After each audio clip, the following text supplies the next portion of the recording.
गच्छध्वं संवदध्वं संवो मनांसि जानतां देवा भागं यथा पूर्वे संजानानामुपासते।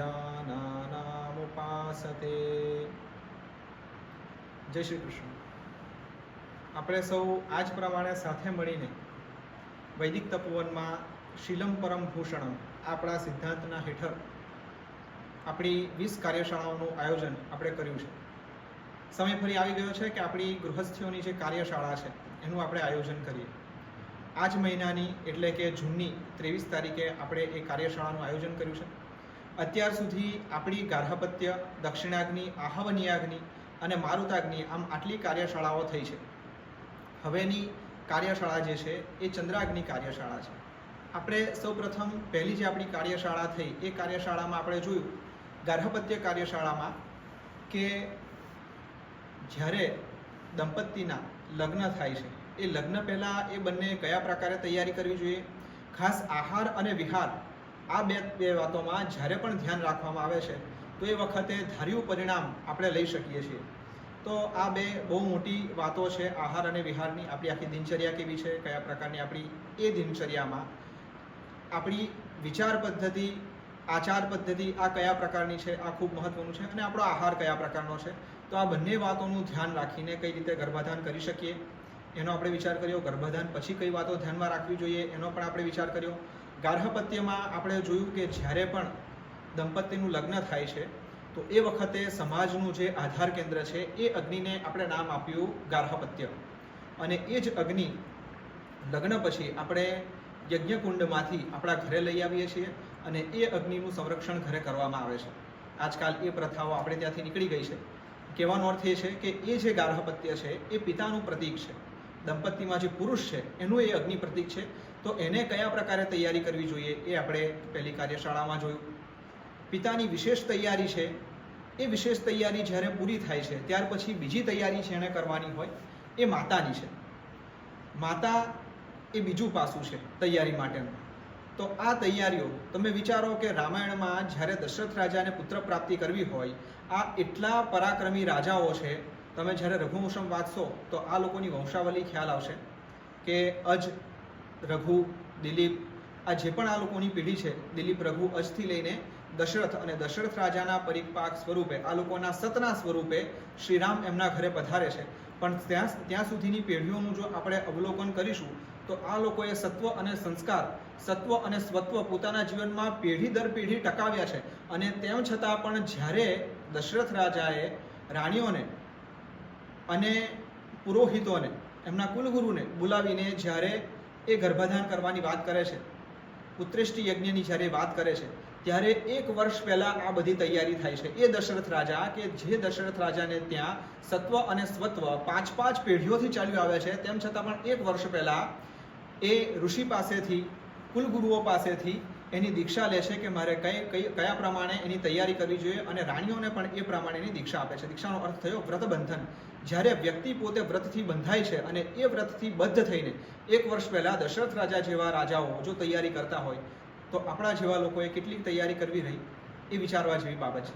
એટલા માટે સૌથી પહેલી એમાં જે જવાબદારી છે એ પતિની છે। એટલા માટે ગાર્હપત્ય, જે ગાર્હપત્ય અગ્નિ છે એનું પ્રતીક છે। બીજું આપણે જોયું કે આ દક્ષિણાગ્નિ કાર્યશાળાનું આપણે નામ બીજું આપ્યું હતું। એમાં બીજી જો કોઈની તૈયારી હોય તો એ માતાની તૈયારી હોય। લગ્ન પહેલાં અથવા તો ગર્ભાધાન પહેલાં પતિની જેટલી પ્રખર તૈયારી હોય એનાથી વધુ તૈયારી માતાની ગર્ભાધાન પછી આવશ્યક છે।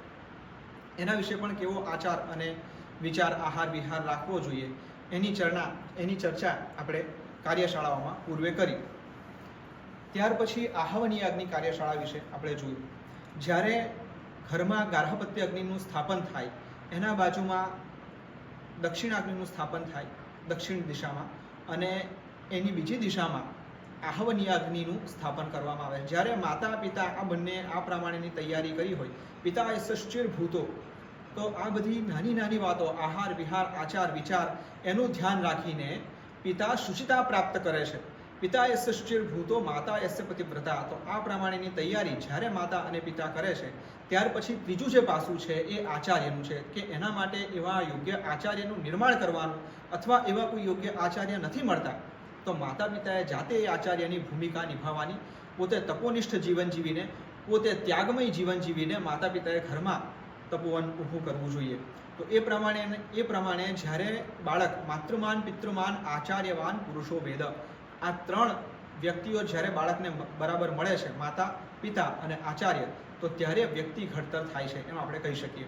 તો ત્રીજો જે અગ્નિ છે એ આહવનીયાગ્નિનું પ્રતીક છે. તો એમાં અમુક વાતો આપણે જોઈ. ત્યાર પછી મારુતાગ્નિ, જ્યારે આ ત્રણેયની તૈયારી થઈ જાય ત્યાર પછી ગર્ભાધાન થાય, અને ગર્ભાધાન પછી એ ગર્ભાધાન વખતે જે યજ્ઞ થાય અથવા જે અગ્નિ એ વખતે સાક્ષી હોય એ અગ્નિને આપણે મારુતાગ્નિ કહીએ. આપણે પૂર્વે જોયું કે આવા લગભગ 49 પ્રકારના અગ્નિઓ સંસ્કારોને સંબંધિત આપણી સંસ્કૃતિમાં કહેવામાં આવ્યા છે. આપણા શાસ્ત્રોમાં એ પ્રકારના અગ્નિઓનું વર્ણન છે. તો મારુતાગ્નિ વિશે આપણે જોયું કે જે ગર્ભાધાન થાય એ વખતે જે સાક્ષી અગ્નિ છે એને મારુતાગ્નિ આપણે કહીએ છીએ. એમ આગળનો તબક્કો એ ચંદ્રાગ્નિનો છે. એટલા માટે આપણે આવતી કાર્યશાળાનું નામ ચંદ્રાગ્નિ રાખ્યું છે. એનો અર્થ શું થાય, એમાં વિશેષ વાતો કઈ કઈ આવે એ આપણે કાર્યશાળામાં જોઈશું. દર વખતની જેમ આપણે રજિસ્ટ્રેશન કરાવીને જ આવવાના છીએ. તો 23 જૂન રવિવાર છે અને એ દિવસે આપણે અહીંયા સવારે આવી જવાનું છે. દર વખતની જેમ સવારે 8 વાગે આપણો કાર્યક્રમ શરૂ થઈ જવાનો છે. સાંજે 5 વાગ્યા સુધીનો આપણો સમય છે. જેમ આપણે રજિસ્ટ્રેશન કરાવીએ છીએ તે જ રીતે આ વખતે પણ આપણે રજિસ્ટ્રેશન કરાવવાનું છે. આ નીચે ડિસ્ક્રિપ્શનમાં લિંક મૂકી હશે અને નંબર પણ મૂક્યા હશે. તેમ છતાં પણ હું નંબર કહી દઉં છું. એ નંબર ઉપર આપણે ફોન કરીને કોઈ પણ માહિતી હોય તો એ પૂછી શકીએ. 97 374 34 001. ફરીથી હું અંગ્રેજીમાં રિપીટ કરું છું. 9737 43 4001. બીજો એક નંબર નોટ કરી લેશો. 96 243 84 027.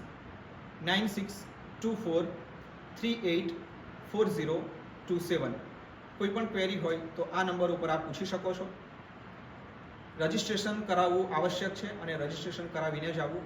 વિશેષ સૂચનાઓ જે કંઈ પણ છે એ તમે ડિસ્ક્રિપ્શનમાં વાંચી શકો. જય શ્રી કૃષ્ણ.